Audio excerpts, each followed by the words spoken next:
दोस्तों आज इन्वर्टर मैं रिपेयर करने जा रहा हूँ। ये मेरे एक सब्सक्राइबर हैं मोहम्मद ज़फ़र इकबाल भाई, उन्होंने मुझे ये लाहौर से भेजा है। वैसे तो वो ओमान में होते हैं, लेकिन उनका छोटा भाई है मेरे पास लेके आया लाहौर से। तो उसने बताया कि हमारी बैटरियाँ ब्लास्ट हुई और इन्वर्टर में आग लग गई। ठीक है, ये इन्वर्टर देखें ना, ये बिल्कुल इसमें हर एक चीज़ जली हुई है और ठीक ठाक इसमें आग लगी है। इसमें ये भी जल गया, इसका ये जो ऊपर एग्जॉस्ट के लिए लगा होता है। तो उन्होंने मुझे मेरी वीडियो देखी और मुझे ये पार्सल किया। अच्छा, इसमें ये जो साइड कार्ड है ना, ये देखें, इसमें भी फंगस पड़ी हुई है इस तरफ, और ये बज़ाहिर आग की लपटों से बच गया। अच्छा, यहाँ पे ना मैं आपको एक बात और बताता चलूँ। इस तरह का जब भी आपके पास कोई इन्वर्टर आए ना जो अननेचुरल कंडीशन में हो, तो सबसे पहला जो काम आपने करना है वो ये है कि ये 3.3 वोल्ट का जो रेगुलेटर है ना, ये आपने लाजमी टेस्ट करना है कि कहीं ये शॉर्ट तो नहीं है। इसका इनपुट और आउटपुट अगर शॉर्ट होगा तो आपकी ये चिप शॉर्ट होगी बेसिकली। तो ऐसा ना हो कि आप सारे बोर्ड पे मेहनत करें और एंड पे जब कार्ड लगाएं तो वो भी शॉर्ट निकले। तो ये चीज़ पहले आपने टेस्ट करनी है। अगर यही शॉर्ट निकले तो फिर कस्टमर को पहले बताएं कि इसका कार्ड भी ख़राब है और ये भी चेंज होगा। तो अगर कस्टमर आपको बोले कि कार्ड भी लगा दें तो फिर इस पर मेहनत करें, नहीं तो इन्वर्टर को उसी तरह जो है वो बंद करके तो कस्टमर को वापस दे दें। तो ये चीज़ जो है ना, ये आपने लाजमी टेस्ट करनी है कि ये जो इसका रेगुलेटर है ये शॉर्ट तो नहीं है कहीं। तो ये मैंने टेस्ट किया, ये कार्ड इसका जो है वो बचा हुआ है, ये कार्ड ठीक है। तो जब कार्ड इसका ठीक है तो फिर हम इसमें मेहनत करेंगे और फिर इसको बेहतरीन तरीके से तैयार करेंगे। अच्छा, इसमें देखें ये कैपेसिटर भी इसके यहाँ से सारे ख़राब हो गए हैं, फट गए हैं, ये फूले हुए हैं, ये चापरियाँ यहाँ से जल गई हैं।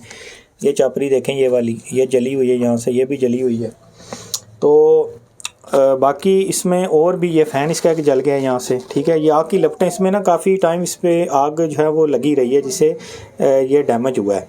मतलब उतनी तो खैर आग इसको नहीं लगी कि तारें भी इसकी जल्दी, लेकिन ये देखें तारें भी इसकी तकरीबन जली हुई हैं, लेकिन उन्होंने इसको वक्त के साथ ही ऑफ़ कर दिया था, तारें वगैरह उतार दी और इसको जो है ना वो बंद कर दिया था। बहरहाल इतना इसमें नुकसान उस लिहाज से नहीं हुआ जितना इस आग की वजह से तो होती है।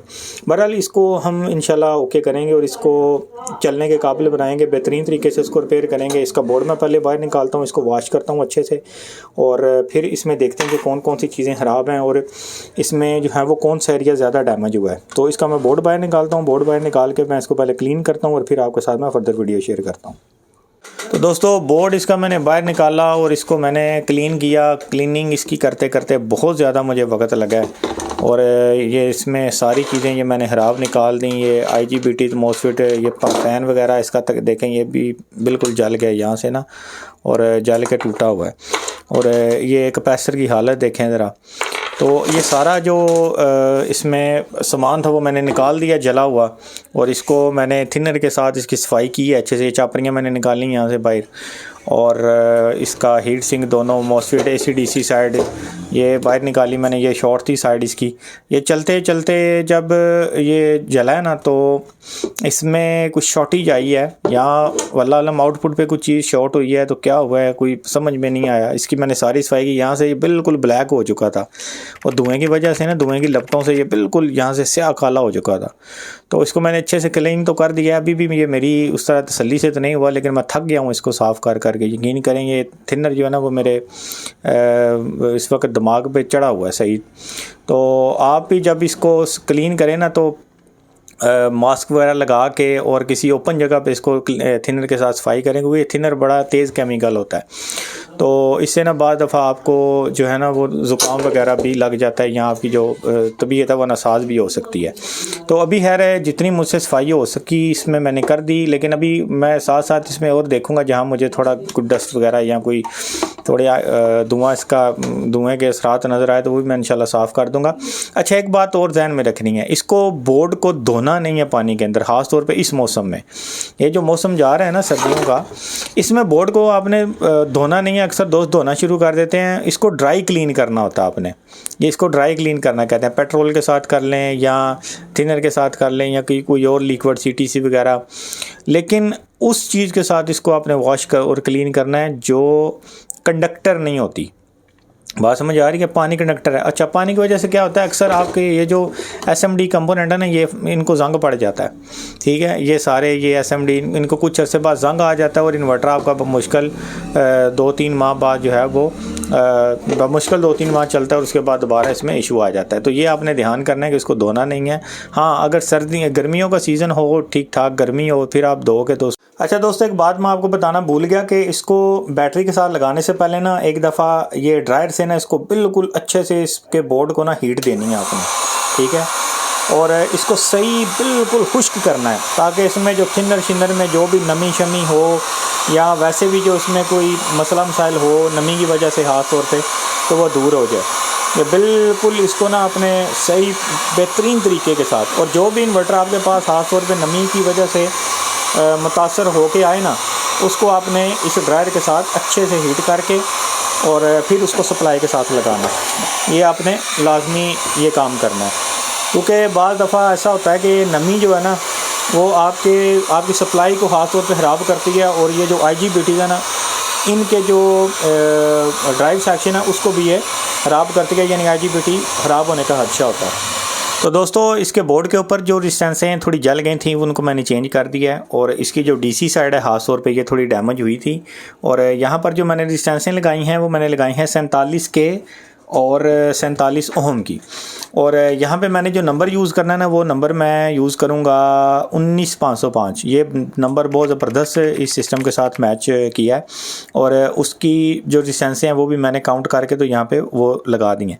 अच्छा, इस पर ना काफ़ी सारे दोस्त मुझसे पूछते हैं कि उज़ैर भाई ये रेजिस्टेंसों की कैलकुलेशन का फार्मूला बताएँ, और ये बताएँ कि हम किस तरह ये जज करें कि कौन से मॉसफेट के साथ गेट और सोर्स के ऊपर और गेट के ऊपर कौन सी रेजिस्टेंसें लगती हैं।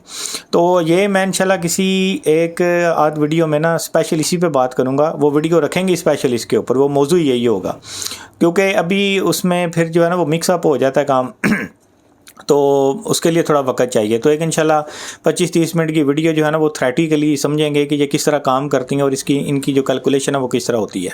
तो अभी खैर मैंने इसमें 47K और 47 ओम की रेजिस्टेंस लगा दी है, और इसमें 19505 नंबर मैं यूज़ करूँगा। आपको मैं इसकी ड्राइवें भी टेस्ट करवाता हूँ। इसकी ड्राइवें जो हैं वो डिस्टर्ब थी, और यहाँ पे ये जो लाइन है ये थोड़ी हीट अप हो गई थी, ये सारी मैंने चेंज कर दी हैं।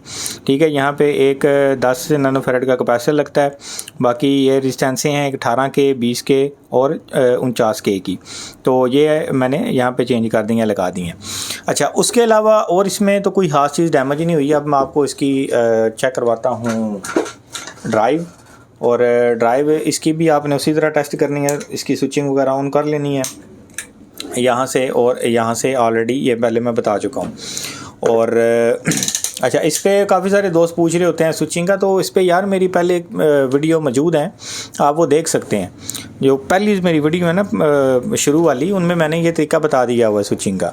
अच्छा, अब यहाँ पे इसकी जो ड्राइव है वो आपने गेट टू सोर्स टेस्ट करनी है, और ये माइनस में होनी चाहिए। देखें, -5.53 वोल्ट। ठीक है, इसी तरह दूसरे के ऊपर भी -5.6, और तीसरे के ऊपर भी। ये सब के ऊपर आपने ड्राइव बारी बारी टेस्ट करनी है, और ये बड़ी ज़रूरी है, बड़ी इंपॉर्टेंट है। ठीक है, कि इसको आपने किस तरह टेस्ट करना है। ये देखें, ये 5वें के ऊपर भी पूरी ड्राइव आ गई हमारी।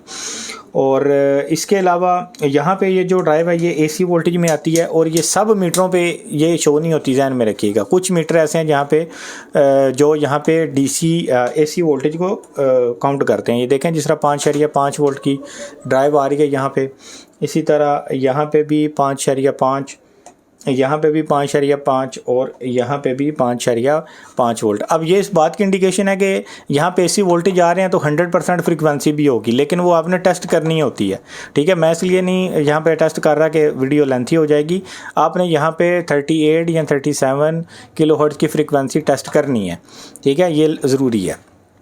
अब उसके बाद DC की तरफ आएँ तो DC साइड में इस इन्वर्टर में 8.3 वोल्ट की ड्राइव DC, ठीक है, सॉरी AC, यहाँ पे भी 8.3, और यहाँ पे भी 8.3, और यहाँ पे भी 8.3, और ये इस तरह आपने सब पे ये 8.3 वोल्ट की ड्राइव टेस्ट कर लेनी होती है।